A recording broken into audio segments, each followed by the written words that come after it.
Assalamualaikum warahmatullahi wabarakatuh. Selamat datang di pengajian Ruqyah Hati, Yah Kalbu, di mana kita belajar tentang bagaimana menyehatkan dan menguatkan kalbu kita, bagaimana kita menyehatkan dan menguatkan hati kita, pikiran dan perasaan kita. Salah satu penyakit yang paling berbahaya yang menyerang pikiran, menyerang perasaan adalah apa yang disebut di dalam Al-Quran sebagai hasad atau hasud. Indonesianya adalah iri atau dengki. Di dalam Al-Quran ada salah satu surah yang saya yakin semua orang Islam hafal, ya, yaitu surah Qul A'udzu Birabbil Falaq, surah Al-Falaq, di mana ada ayatnya yang menyebut min syarri hasidin iza hasad. Nah, hasad itu adalah iri dengki. Gambaran sehari-harinya seperti ini, bahwa hasad itu adalah kalau Anda senang melihat satu orang itu mengalami kesusahan. Di sisi lain, Anda susah, merasa tidak enak, tidak nyaman ketika melihat orang itu berada dalam kesenangan. Ini susah melihat orang senang, senang melihat orang susah. Itu praktek dari hasad. Itu adalah ciri atau tanda seseorang itu sedang menderita penyakit hasad atau penyakit iri dan dengki.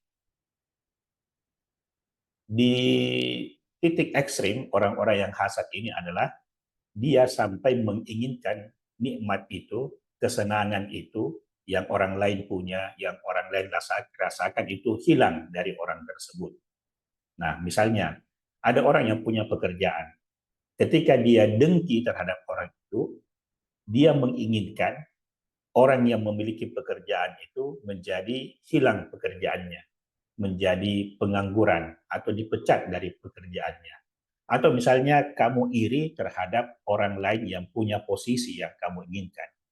Kamu itu disebut dengan hasad kalau kamu menginginkan orang itu dijatuhkan atau dilengsarkan dari posisinya dengan cara-cara yang tidak bagus atau tidak fair, dengan cara-cara yang zalim, dengan cara-cara mencelakai, dengan cara menipu, dengan cara menikung, dengan cara memfitnah.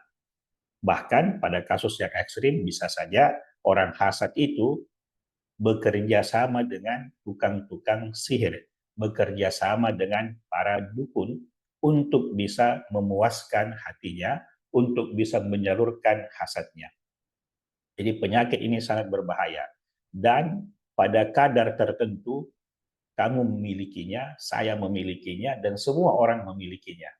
Jadi pasti ada momen di mana kita tidak senang si A, si B, si C itu mendapatkan kenikmatan.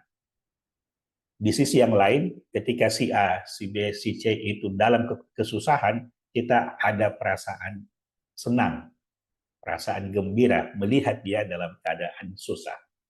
Pada dasarnya ini adalah sesuatu hal yang manusiawi, tetapi jangan sampai ini menguasai diri kita. Jangan sampai penyakit ini mendominasi pikiran kamu. Jangan sampai penyakit ini mengendalikan perasaan kamu. Nah, sehingga ketika orang senang, kamu yang susah. Atau ketika orang susah, kamu yang senang. Itu jangan sampai pada tahap itu. Apalagi sampai pada tahap bersedia melakukan perbuatan-perbuatan yang negatif, bersedia melakukan tindakan-tindakan yang menyakitkan, menyakiti, mencelakai orang yang kita hasadi itu, orang yang kita dengki itu.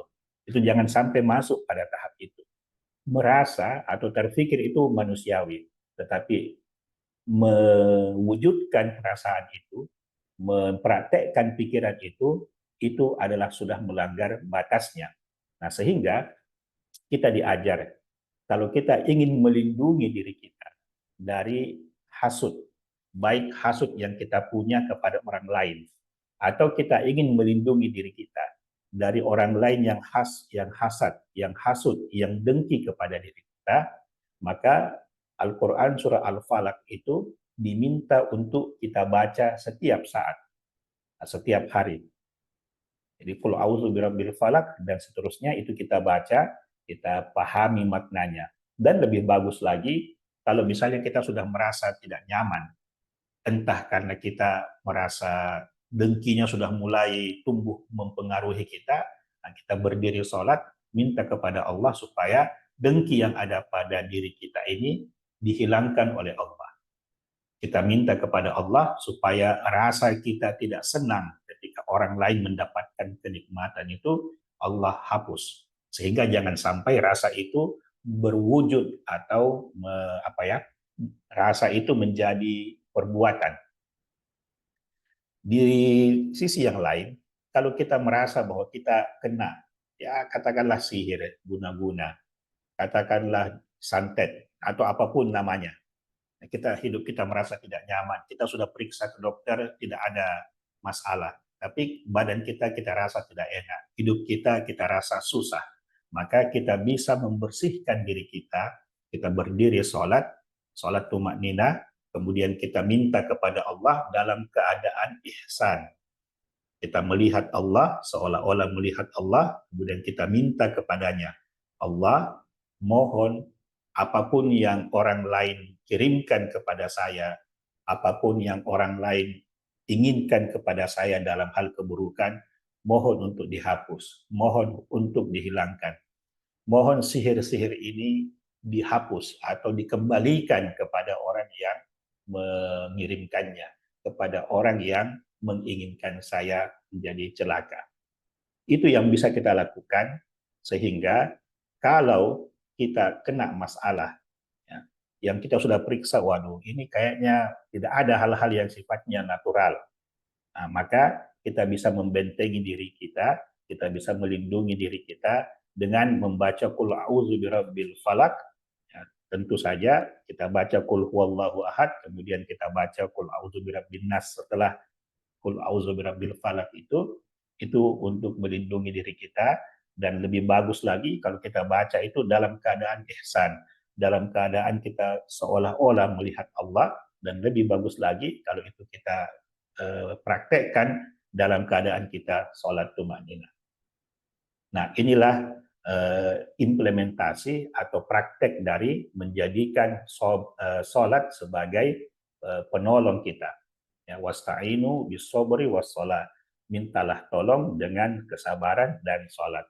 Semoga ini bisa menghibur kamu, mungkin lagi kesulitan, mungkin lagi susah hidupnya, ini bisa membantu mengingatkan, oh mungkin ada hasad, entah saya yang dengki kepada orang, atau entah orang yang dengki kepada saya. Nah, sehingga dengan mempraktekkan apa yang tadi sudah saya jelaskan, hidupmu bisa lebih ringan, lebih bagus, lebih sehat, sehingga bisa menjalani hidup ini dengan ringan tanpa beban. Terima kasih sudah menonton sampai ke detik ini. Ini adalah pengajian Ruqyah Hati. Assalamualaikum warahmatullahi wabarakatuh.